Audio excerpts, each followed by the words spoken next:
Hello students, how are you? I hope you all are doing good. Students, we have completed the exercise 1.1 of your new maths book Ganita Prakash chapter 1 lines and angle. Okay, तो हम exercise 1.1 complete कर चुके हैं lines and angle की. अब हम start करते हैं एक्सरसाइज 2.2. तो चलिए पहले हम इसकी थ्योरी देख लेते हैं. इसमें है कंपेयरिंग एंगल. तो ये कंपेयरिंग एंगल्स क्या होते हैं, ठीक है. तो आपको एंगल्स को कंपेयर करना है. How to compare the angles, two angles और more than two angles. Okay, तो जैसे कि आपका ये क्रोकोडाइल दिया है, इसमें इसका एंगल ये बन रहा है, ये देखिए. ये आपका डक का एंगल ये बन रहा है, फिश का एंगल ये बन रहा है, स्नेक का एंगल ये बन रहा है. तो अभी हमें कंपेयर करना है विच angle is greater and which angle is smallest. तो बच्चों ऐसा नहीं है अगर बड़ा एनिमल है जैसे कि क्रोकोडाइल सबसे बड़ा है तो इसका एंगल सबसे बड़ा होना चाहिए, ऐसा नहीं. देखिए इसने माउथ कितना खुला हुआ है, ये इतना माउथ खुला हुआ है. लेकिन स्नेक का माउथ देखिए, स्नेक का माउथ कैसा है, ये इससे बड़ा है. फिश का तो बहुत ही छोटा है. और डक का ये देखिए, डक का सबसे बड़ा है. ये एंगल एक ये एंड दिस वन. तो इसमें से हमें क्या लग रहा है कि डक का माउथ सबसे बड़ा है. अभी तो हम ऐसे ही कंपेयर कर रहे हैं, बाद में आपको बताऊंगी भी मैं कंपेयर कैसे किया जाता है अगर आपको डाउट है तो, ठीक है. तो इसमें से आपका ये डक का माउथ, यानी कि ज़रूरी नहीं है जो एनिमल बड़ा हो उसका एंगल भी माउथ का बड़ा बने, ऐसा नहीं है. इसमें डक छोटी है लेकिन इसने अपना माउथ बहुत ज़्यादा ओपन किया हुआ है, ठीक है. तो इसका एंगल ये सबसे बड़ा बन रहा है. Okay, now the next, it is always easy to compare two angles. क्या हमेशा ईजी रहता है दो एंगल का कंपेयर करना? तो ऐसा ज़रूरी भी नहीं है कि दो एंगल का कंपेयर करना इजी रहता है. कभी कभी आपको दो एंगल बिल्कुल सिमिलर ही दिखते हैं, तो आप उसको ऐसे देख के नहीं बता सकते कि कौन सा एंगल स्मॉलेस्ट है और कौन सा एंगल ग्रेटेस्ट है आपका. जैसे कि आपका ये देखिए, इसमें आपको देखने से पता लग रहा है कि which angle is greatest in four of them. देखिए ये तो ये वाला एंगल देखिए यहाँ से लेके यहाँ तक गया. जो जितना ज़्यादा ओपन हो जाए वो एंगल उतना ही बड़ा होता है. यानी कि सबसे बड़ा एंगल हमारा ये है. उसके बाद में देखिए ये उससे थोड़ा कम गया, सेकंड नंबर पर ये है. उसके बाद में थर्ड नंबर पर ये, उस सबसे कम आका ये वाला, ठीक है. तो यानी कि सबसे बड़ा ये हो गया, उससे छोटा ये हो गया. अगर हम इसे इंक्रीजिंग ऑर्डर में लगाएं तो सबसे छोटा ये, उससे बड़ा ये, फिर ये और फोर्थ नंबर पे ये हो जाएगा. ये हमें ऐसे ही देख के पता लग रहा है, वरना हम प्रोटेक्टर से मेजर करके भी पता लगा सकते हैं, लेकिन अभी आपके चैप्टर में नहीं आया है, ठीक है. अभी नेक्स्ट पेज पर आ जाते हैं. ये है आपका comparing angles by superposition. बच्चों सुप्रीम पोजीशन क्या होती है आपकी, पहले आपको ये पता करना है. सुप्रीम पोजीशन है अगर आपका कोई एंगल है, ठीक है, उसी के ऊपर हमने एक और एंगल रख दिया है. अगर हमें नीचे वाला एंगल नहीं दिख रहा है यानी कि वो इसके इक्वल है, ठीक है, और अगर हमें दिख रहा है यानी कि वो इसके इक्वल नहीं है, तो वो हम सुप्रीम पोजीशन यानी कि एक एंगल के ऊपर दूसरा एंगल रख के हम पता कर सकते हैं. अगर जैसे कि आपका ये है एंगल, ये आपका एंगल है CBA, ठीक है. तो ये आपका CBA है, ये आपका एंगल है RQP, ठीक है. और फिर इन्होंने क्या किया, CBA के ऊपर RQP रख दिया, ठीक है. तो ये RQP तो अलग जा रहा है, यानी कि ये एंगल आपका इक्वल नहीं है. अगर ये एंगल भी इतना ही होता, इसी के ऊपर ही आता, तो ये एंगल इक्वल होता आपका. जैसे आपको एंगल का कंपेयर करना हो तो जैसे देखिए आप ये एक एंगल ले लीजिए आप, ठीक है. एक आपका ये एंगल हो गया. अब ये दोनों एंगल आपको पता करने, मतलब देखने में हमें इक्वल लग रहे हैं लेकिन पता नहीं. तो इस एंगल को हम इस एंगल के ऊपर लाएंगे तो ये यानी ये एंगल थोड़ा सा अलग जा रहा है, यानी कि आपका सुप्रीम पोजीशन में नहीं है, यानी कि this angle is bigger than this one. Okay, यानी कि आपका angle CBA is smaller than RQP, ठीक है, क्योंकि ये क्या है RQP, P आपका इधर बाहर में आ रहा है. तो यानी कि आपका ये वाला एंगल बड़ा हो गया. सुप्रीम पोजीशन में एक एंगल को दूसरे एंगल के ऊपर रखकर देखते हैं. अगर वो दोनों इक्वल है तो वो एक दूसरे के ऊपर आ जाते हैं, अदरवाइज नहीं. तो ये एंगल इक्वल नहीं है, ठीक है. अभी हमारा नेक्स्ट आता है, जैसे कि अभी हमें पता करना इक्वल एंगल कैसे होते हैं. अभी जैसे कि आपका बच्चों ये वाला है आपका क्या है, ये BOA और ये है YOX. अभी फिर कंफ्यूजन है, ये एंगल देखने में तो हमें इक्वल लग रहे हैं, क्या ये रियल में इक्वल है? तो हम क्या करेंगे, देखिए हमने BOA के ऊपर ही हमने ये रख दिया YOX, ठीक है। अगर हमने इसके ऊपर रखा तो ये देखिए ये एंगल इक्वल आ रहा है आपका, यानी कि उसी लाइन पे, ये लाइन और ये लाइन उसी लाइन पे इक्वल आ रहा है, यानी कि both angles are equal. Angle BOA is equal to angle YOX, ठीक है। अगर वो एक दूसरे के ऊपर रख के आपका मतलब आपका साइज में इक्वल रहता है, इधर उधर से आपका दिखाई नहीं देता है, तो एंगल आपका इक्वल है। देखिए the reason these angle are considered to be equal, क्यों इक्वल मानते हैं हम उसे, क्योंकि as being formed out of rotation we can see that there is an equal amount of rotation, जो इनका रोटेशन हो रहा है, यानी कि ये जो आपका ये एंगल था इसको हमने थोड़ा सा ओपन कर लिया। मान लीजिए आपकी जैसे ये आपकी बुक है, ठीक है, ये है, अब ये नहीं है, अभी हमने इसको थोड़ा सा ओपन कर लिया, ठीक है, ये इसका रोटेशन हो गया, यानी कि इसका एंगल हमारा कौन सा हो गया, ये वाला इसका एंगल हो गया, ठीक है। अगर इसी के ऊपर हम सेम उसमें एक और बुक रखते हैं तो वो हमारा एंगल इक्वल होगा। अभी जैसे मैं आपको मान लीजिए आपका ये वाला पेज है, ठीक है, ये हमने जैसे पेज लिया, ठीक है। अभी हम इसको इसी मतलब ज़रूरी नहीं है साइज छोटा बड़ा हो सकता है, अभी जैसे देखिए इनके साइज में डिफरेंस है लेकिन एंगल इक्वल हो सकते हैं। ये हमने बुक रखी है, इसके ऊपर हमने इस तरीके से ये और रख दिया इक्वल एंगल में, बन भी नहीं रहा है मुझसे, 1 मिनट की देखिए,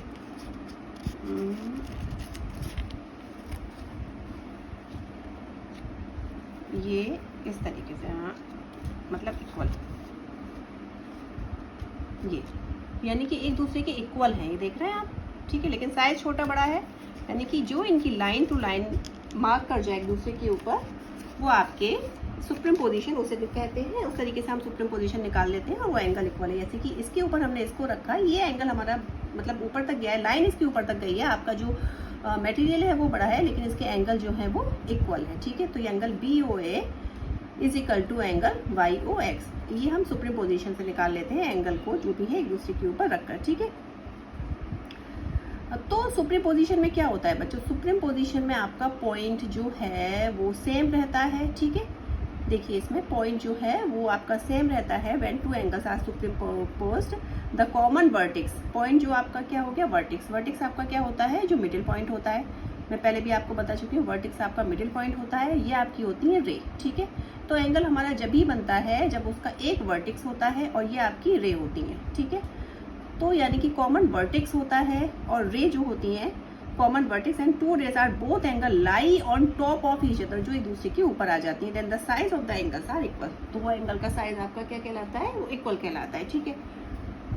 अभी मैं आपको बच्चों वर्टेक्स बता देती हूँ, जैसे कि आपका ये देखिए वर्टेक्स क्या होता है, ये आपका जैसे ये एंगल है आपका, ठीक है, ओके। तो इसको हमने नाम दे दिया ABC, ठीक है। अभी ये जो आपका मिड पॉइंट है, ठीक है, वर्टेक्स हमेशा आपका बीच में रहता है, B क्या है आपका, B है आपका वर्टेक्स, ओके। और ये आपके क्या है एंगल BC और angle BA, BC and BA क्या होते हैं आर्म भी कह सकते हैं आप उसे, और इसे आप क्या कह सकते हैं, रे भी कह सकते हैं, ठीक है। तो ये आपकी रे है या फिर ये आर्म है, यानी कि एक ही कॉमन वर्टेक्स है इसका CB का, और AB का कॉमन वर्टेक्स क्या है B आपका वर्टेक्स हमेशा मिडिल में होता है, ठीक है, ये भी याद रखिएगा, vertex is always in the middle, okay. ये B आपका वर्टेक्स है और आपका BC और B आपका क्या हो जाएगा, आर्म हो जाएंगे, ये इसकी आर्म कहलाती है, ठीक है। इतना समझ में आया। तो अभी आपका बच्चों और कौन सी चीज़ें हैं जिसे हम सुप्रीम पोजीशन कर सकते हैं, जैसे बुक के ऊपर बुक रख के आप कर सकते हो, तो एंगल देखिए आपका सेम आ रहा है या नहीं आ रहा है। अभी नेक्स्ट आपका आता है फिगर इट आउट, ठीक है। अभी आपकी एक्सरसाइज शुरू हो जाती है, मैं आपको बता चुकी हूँ वर्टेक्स बता चुकी हूँ, मैं आपको आर्म बता चुकी हूँ, रे क्या होती हैं, ठीक है। अभी हम शुरू करते हैं। Fold a rectangular sheet of paper then draw a line along the fold created. अभी आप एक पेपर लो, उसको फोल्ड करो, ठीक है। फिर उसको फोल्ड करने के बाद name the compare the angle formed between the fold and the side of the paper, make different angle by folding a rectangular sheet of paper and compare the angle. जैसे हमने एक पेपर लिया, ठीक है, अभी एक पेपर को हमने फोल्ड किया बच्चों, तो फोल्ड करने के बाद आप देखिए इस तरीके की लाइन बन जाती है, पेपर में बन जाती है ना। तो ये जैसे हमने एक पेपर लिया, ये हमारा पेपर है, इसको हमने फोल्ड किया, किसी भी तरीके से करिए, मान लीजिए इस तरीके से फोल्ड किया, तो ये आपकी ये बन गई, आपकी एक लाइन बन जाती है। तो अभी आपको बताना है which is the smallest and largest angle you made. तो इसमें से स्मॉलेस्ट एंगल कौन सा है और लार्जेस्ट एंगल कौन सा है। अभी देखिए बच्चों कौन कौन से एंगल बने। अभी आप इसको नाम दे दीजिए ए बी सी डी, इसको भी दे दीजिए ई और इसको दे दीजिए एफ। ठीक है, अभी एंगल हमारे कौन से बने बच्चों। एंगल हमारा कब बनता है, जब ट्राइंगल हो, जैसे कि आपका एक ये, ठीक है, ये एंगल अभी रेक्टेंगुलर पेपर है तो ये जो चारों एंगल हैं, angle A B C D rectangular में अगर ये स्ट्रेट बन रहा है तो यानी कि ये तो आपके 90 डिग्री के होंगे। अभी हमारा जो अंदर में एंगल बन रहा है यानी कि पेपर फोल्ड करने के बाद में जो एंगल बन रहा है, एक एंगल हमारा ये बन रहा है। ओके बच्चों, ठीक है, एक एंगल हमारा ये बन रहा है, एक एंगल हमारा ये बन रहा है और एक एंगल हमारा ये बन रहा है। ठीक है, समझ में आया इतना। अभी हमें इसमें से बताना है ग्रेटेस्ट एंगल कौन सा है। तो देखिए बच्चों, ये वाला एंगल, ये सबसे बड़ा है और ये वाला एंगल ये वाले एंगल के इक्वल होता है। ठीक है, ये दोनों इंटीरियर अपोजिट एंगल मतलब हैं ऑल्टरनेट, ये आपके इक्वल रहते हैं। अभी जैसे देखिए आपके एंगल कौन कौन से बने, पहले आप ये देख लीजिए, एंगल सी ई एफ। ठीक है, ये वाला एंगल, ठीक है, एंगल सी ई एफ। फिर एक ये वाला एंगल बना, ये क्या बना, angle D E F. Okay, angle D, एक एंगल ये बना आपका बी एफ ई और एक एंगल ये बना आपका ए एफ ई। अभी ये चार एंगल बने हैं तो ग्रेटेस्ट आपका कौन सा एंगल है बच्चों। ग्रेटेस्ट कौन सा एंगल है आपका, ये वाला एंगल और ये वाला एंगल, ये दोनों इक्वल होते हैं और ये दोनों इक्वल होते हैं। तो ऑब्वियसली हमें ये वाला एंगल बड़ा लग रहा है यानी कि angle C E F is equal to angle A F E, A F E, और ये हमारे क्या है, बड़ा लार्जेस्ट है। ठीक है, लार्जेस्ट एंगल्स। और ये एंगल हैं आपके, एंगल ये कौन से बचे अब आपके, B F E is equal to angle B F E किसके बराबर होगा आपका, एंगल बी एफ ई आपका होगा एंगल मेरा B F E angle D E F. ठीक है, ये आपके कौन से एंगल हो जाएंगे, स्मॉलेस्ट एंगल। अभी मैं ये आपका बच्चों आगे के कोर्स में आएगा शायद, ये वाला एंगल इस वाले एंगल के इक्वल होता है। ठीक है, अपोजिट एंगल, और ये वाला एंगल इस वाले एंगल के इक्वल होता है। ओके, यानी कि angle B F E is equal to angle D E F और angle A F E is equal to angle angle A F E is equal to angle C E F. Okay, ये वाला इसके, ये वाला इसके। समझ में आई बच्चों इतनी बात आपको। This angle is this one and this angle is this one, ये अपोजिट एंगल आपके इक्वल होते हैं। और कब होते हैं एंगल, ये भी आप देख लीजिए थोड़ा सा, जब दो पैरेलल लाइन जारी होती हैं और एक लाइन इसको ट्रांसवर्सल करती है इस तरीके से, तो ये वाला एंगल आपका इसके इक्वल होता है। ठीक है, इसको एंगल 1 मान लीजिए, इसको एंगल 2 मान लीजिए, इसको एंगल 3 मान लीजिए, इसको एंगल 4 मान लीजिए, यानी कि एंगल 1 इज इक्वल टू हो जाता है आपका एंगल 2 के, और ये angle 3 is equal to angle 4 के। ठीक है, ये वाला इसके और ये वाला इसके। ये आपका शायद आगे की क्लास में, आगे के मतलब चैप्टर्स में हो सकता है आए। तो ये वाला क्वेश्चन अब अच्छे से समझ में आया बच्चों। ठीक है, अभी हमारा नेक्स्ट क्वेश्चन है, in each case determine which angle is greater and why. ठीक है, अभी आपको दिया गया है, इनमें से आपको बताना है कौन सा एंगल आपका ग्रेटर है और भाई क्यों है ग्रेटर। अभी देखिए आपका एंगल ये है, एंगल ए ओ बी और एंगल एक्स ओ वाई। कहाँ है भैया, A O B X O Y. तो ऑब्वियसली आपका कौन सा ग्रेटर है, ए ओ बी ग्रेटर है, क्योंकि एक्स ओ वाई क्या है, इसके अंदर है। ठीक है, X O Y is the interior angle of angle A O B. तो आप इसे कैसे लिखेंगे ये भी मैं आपको बता देती हूँ। सेकंड क्वेश्चन देखिए आप, एंगल ए ओ बी और एंगल एक्स ओ वाई। तो आपका ये है, देखिए ये तो आपका हो गया ए ओ बी, ठीक है। और एक्स ओ वाई कहाँ है, ये बीच में आपका एक्स ओ वाई है, एक्स ओ वाई। इतना समझ में आया। तो ए ओ बी आपका बड़ा है, क्यों बड़ा है, बिकॉज एक्स ओ वाई इसके अंदर में है, ठीक है। Because angle X O Y is in the angle A O B. तो किसी के अंदर अगर कोई चीज़ होगी तो ऑब्वियसली वो उससे छोटी होगी, ठीक है। ये आपका ए क्लियर हुआ। अभी आपका नेक्स्ट है एंगल ए ओ बी और एंगल एक्स ओ बी। अभी हम ये भी देख लेते हैं, चलिए। एंगल ए ओ बी और क्या है, एंगल एक्स ओ बी, ठीक है। अभी देखिए ए ओ बी और ये एक्स ओ बी, ठीक है। अभी आपको इसमें से पता करना है कि बच्चों कौन सा एंगल बड़ा है, कौन सा एंगल छोटा है। अभी तो आपको डाउटफुल हो रहा होगा।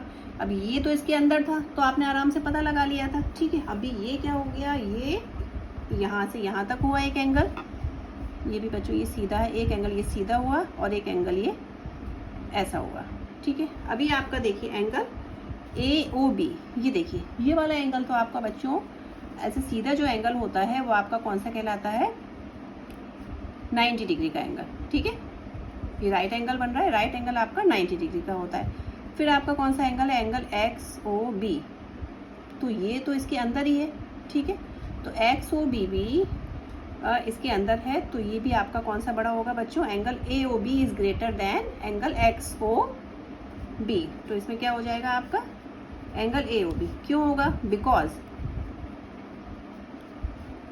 Angle A O B is 90 degree angle, ठीक है। और angle but angle X O B is situated, कहाँ पे सिचुएटेड है, इन एंगल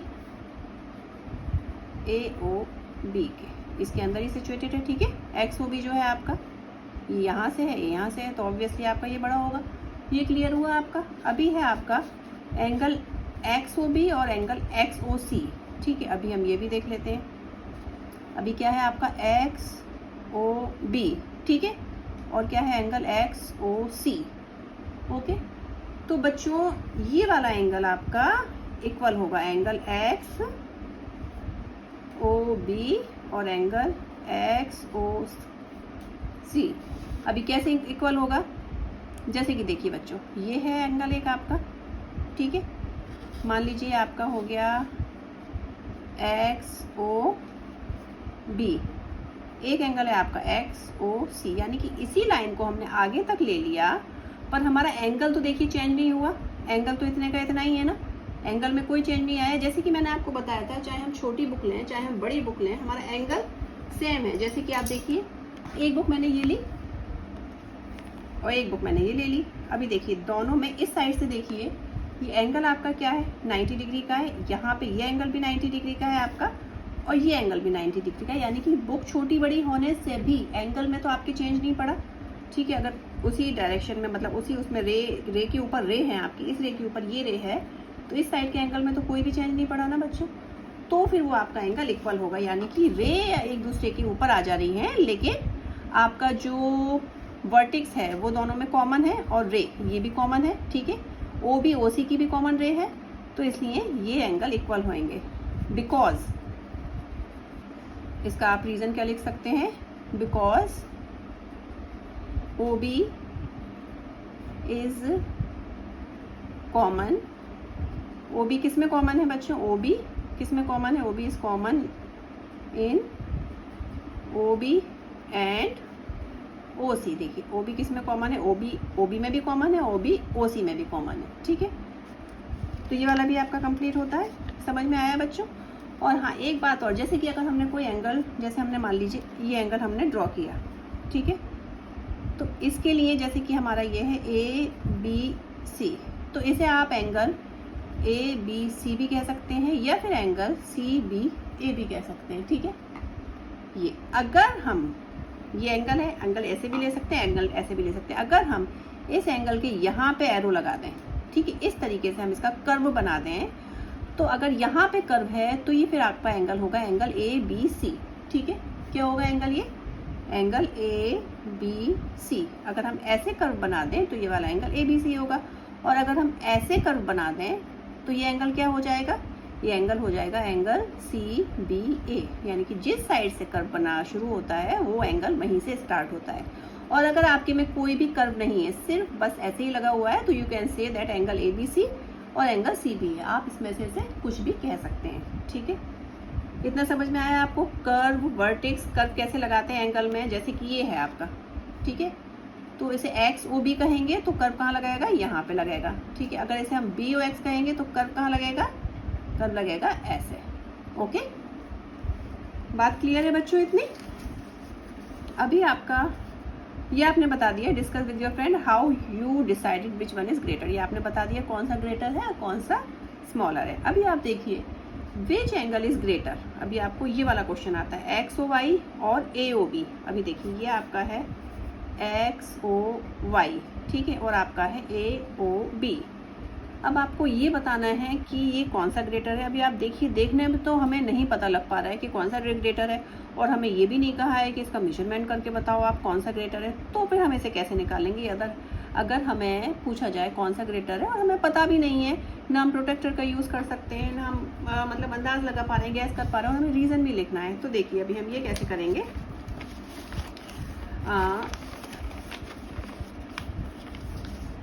ये देखिए, ये आपको पिक्चर दी गई है, ये ठीक है, ये ऐसे बना हुआ है और ये ऐसे बना हुआ है। ये इसका एक ही वर्टेक्स है, ये जो आपका मिड पॉइंट होता है इसका वर्टेक्स कहलाता है। ये इसकी क्या हो गई, सारे आर्म हो गए। इसका एक ओ ए हो गया, एक ओ वाई हो गया, और इसका एक ओ बी हो गया। ठीक है बच्चों, और इसका क्या हो गया, एक ओ एक्स। ठीक है, ये सारे इसके आर्म होते हैं, और ये इसका क्या होता है, वर्टेक्स होता है। ठीक है, अभी आपसे पूछा है इसमें से कि कौन सा एंगल आपका बड़ा है, यानी कि आपका ये एक्स ओ वाई ग्रेटर है, एंगल एक्स ओ वाई, और एंगल कौन सा है, एंगल ए ओ बी। ठीक है बच्चों। तो देखिए बच्चों, हम इसका कैसे पता करेंगे। हमारा क्या क्या एंगल है, एंगल एक्स ओ वाई और एंगल ए ओ बी। तो पहले हम देख लेते हैं एंगल एक्स ओ वाई क्या है हमारा। ठीक है, तो एंगल एक्स ओ वाई, ठीक है बच्चों, ये angle X O Y is equal to क्या है, एक्स ओ वाई यहाँ से यहाँ तक क्या है हमारा, एक्स ए और ए ओ वाई, यही तो है बेटा। दोनों का सम करके तो आएगा हमारा एक्स ओ वाई, यानी कि X O A plus A O Y. ठीक है, यानी कि angle X O A plus angle A O Y. ठीक है, ये इक्वेशन फर्स्ट मान लो। अभी ये हमारा हो गया एंगल एक्स ओ वाई का। ठीक है, अब हम एंगल देखते हैं, एंगल हमारा और कौन सा पूछा, ए ओ बी, ये ए ओ बी। ठीक है, अभी हम इसका देख लेते हैं, एंगल ए ओ बी। ठीक है, अब एंगल ए ओ बी हमारा क्या है, एंगल ए ओ बी क्या है, ए ओ वाई और वाई ओ बी, यही तो है बेटा। एंगल ए ओ बी हमारा क्या है, ए ओ वाई और वाई ओ बी, ए ओ वाई और वाई ओ बी, ये इक्वेशन 2 हो गई। अभी आप देखो बच्चों, इन दोनों इक्वेशन में यानी कि एंगल एक्स ओ वाई में और एंगल ए ओ बी में क्या कॉमन है, एंगल ए ओ वाई दोनों में क्या है, कॉमन है। ठीक है, ये दोनों में कॉमन है।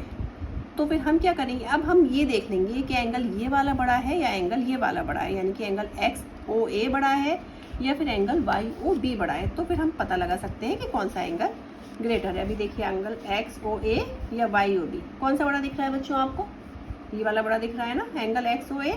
तो फिर लिख लेंगे angle X O A is greater than, किससे बड़ा है, एंगल वाई ओ बी से बड़ा है। ठीक है, and angle A O Y is common in, किस में कॉमन है बच्चों, angle X O Y, angle A O B, angle X O Y and angle A O B. ठीक है, ये कॉमन है और इन दोनों में से ये बड़ा है, तो हमारा कौन सा बड़ा हो जाएगा, so angle X O Y is greater than angle X O Y is greater than angle A O B. Got it बच्चों, समझ में आया इतना आपको? कोई डाउट नहीं है ना? तो हम ये वाली एक्सरसाइज हमारी कंप्लीट हो चुकी है। अभी हम नेक्स्ट वीडियो में अपनी नेक्स्ट एक्सरसाइज शुरू करेंगे। तब तक के लिए बच्चों goodbye and have a nice day. और बच्चों अगर आपने मेरा चैनल सब्सक्राइब नहीं किया है तो प्लीज़ इसे सब्सक्राइब ज़रूर कर दीजिए, शेयर करिए, लाइक करिए। हैव अ नाइस डे बच्चों।